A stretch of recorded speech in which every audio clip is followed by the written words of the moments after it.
Hi friends, welcome to Vaishnav property. ನೋಡಿ, ಇದೊಂದು 3 ಎಕರೆ 34 ಗುಂಟೆ ಒಂದು ಅಗ್ರಿಕಲ್ಚರ್ ಲ್ಯಾಂಡ್ ಬಂದಿದೆ. ಇದು ನಿಮಗೆ ಮೈಸೂರಿಂದ 46 ಕಿಲೋಮೀಟರ್ ಆಗುತ್ತೆ, 46 ಕಿಲೋಮೀಟರ್ ಆಗುತ್ತೆ ಮೈಸೂರಿಂದ. ಮತ್ತು ನಂಜನಗೂಡಿಂದ 25 ಕಿಲೋಮೀಟರ್ ಆಗುತ್ತೆ, 25 ಕಿಲೋಮೀಟರ್ ಆಗುತ್ತೆ ನಂಜನಗೂಡಿಂದ. ಜನರಲ್ ಕ್ಯಾಟಗರಿ ಬರುತ್ತೆ. ಇದು ನಿಮಗೆ ಪರ್ಚೇಸಿಂಗ್ ಪ್ರಾಪರ್ಟಿ, ಕ್ಲಿಯರ್ ಟೈಟಲ್ ಇದೆ, ಡೈರೆಕ್ಟ್ ರಿಜಿಸ್ಟ್ರೇಷನ್ಗೆ ಹೋಗೋದು. ನೋಡಿ, ತುಂಬ ಚೆನ್ನಾಗಿದೆ ಲ್ಯಾಂಡು. ಕಬ್ಬು ಹಾಕಿದ್ದಾರೆ, ಬಾಳೆ ಹಾಕಿದ್ದಾರೆ, ಒಂದು ಬೋರ್ವೆಲ್ ಇದೆ, ಸಿಂಪಲಾಗಿ ಒಂದು ಮನೆ ಮಾಡ್ಕೊಂಡಿದ್ದಾರೆ ಅಷ್ಟೇ. ಒಳ್ಳೆ ವಾಟರ್ ಬೆಲ್ಟ್ ಇರೋಂಥ ಏರಿಯಾ. ಒಂದು 120 ತೆಂಗಿನ ಮರಗಳಿದೆ, ಅಂದರೆ ಫಲ ಕೊಡೋ ಅಂಥ ಮರಗಳು. ಆಲ್ರೆಡಿ ಫಲ ಬಿಡ್ತಾ ಇದೆ. ಇದು ಒಂದು 120 ಇದೆ. ಇದು ನಿಮಗೆ ಬ್ಯಾಂಗ್ಳೂರಿಂದ 170 ಕಿಲೋಮೀಟ್ರ್ ಆಗುತ್ತೆ, 170 ಕಿಲೋಮೀಟ್ರ್ ಆಗುತ್ತೆ ಬ್ಯಾಂಗ್ಳೂರಿಂದ. ಒಂದು 10 ರಿಂದ 15 ಗುಂಟೆ ಖರಾಬ್ ಲ್ಯಾಂಡ್ ಸಿಗುತ್ತೆ, ಅಂದರೆ ಟೋಟಲ್ ಒಂದು 4.25 ಎಕರೆ ಆಗುತ್ತೆ. ತುಂಬ ಚೆನ್ನಾಗಿದೆ ಲ್ಯಾಂಡು.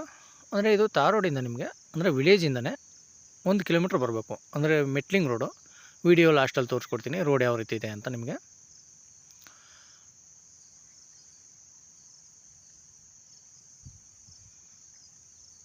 ಒಂದು 40 ತೆಂಗಿನ ಸಸಿಗಳು ಹಾಕಿದ್ದಾರೆ ಇವಾಗ, ತೆಂಗಿನ ಗಿಡ ಹಾಕಿದ್ದಾರೆ ಇವಾಗ.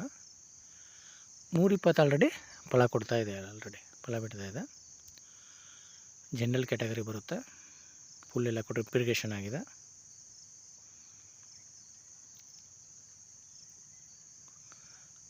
ನೋಡಿ, ಸಾಯಿಲ್ ಬಂದು ಈ ಥರ ಮಿಕ್ಸ್ ಸಾಯಿಲ್ ಬರುತ್ತೆ. ಸೇಮ್ ಆಪೋಸಿಟ್ ಲ್ಯಾಂಡ್ನದಿದು ಸೇಮ್ ಈ ಥರ ಸಾಯಿಲ್ ಬರುತ್ತೆ ಕಲ್ಟಿವೇಷನ್ ಮಾಡಿಸಿದ್ರೆ. ನೋಡಿ, ಇವರು ಪರ್ ಏಕರ್ ಬಂದು 25 ಲ್ಯಾಕ್ಸ್ ಹೇಳ್ತಾಯಿದ್ದಾರೆ, 25 ಲಕ್ಷ ಹೇಳ್ತಾಯಿದ್ದಾರೆ ಪರ್ ಏಕರು. ನೆಗೋಷಿಯೇಬಲ್ ಆಗುತ್ತೆ. ಇಂಟ್ರೆಸ್ಟ್ ಇದ್ದರೆ ಕೆಳಗಡೆ ನಂಬರ್ ಕೊಟ್ಟಿರ್ತೀನಿ, ಕಾಲ್ ಮಾಡಿ. ವೈಷ್ಣವ್ ಪ್ರಾಪರ್ಟೀಸ್ ಕಡೆಯಿಂದ ಒಂದೊಳ್ಳೆ ಬೆಸ್ಟ್ ಪ್ರೈಸಲ್ಲಿ ಮಾಡಿಕೊಡೋಣ. ಸರ್ವಿಸ್ ಇದೆ, ಸಪ್ರೇಟ್ TC ಇದೆ.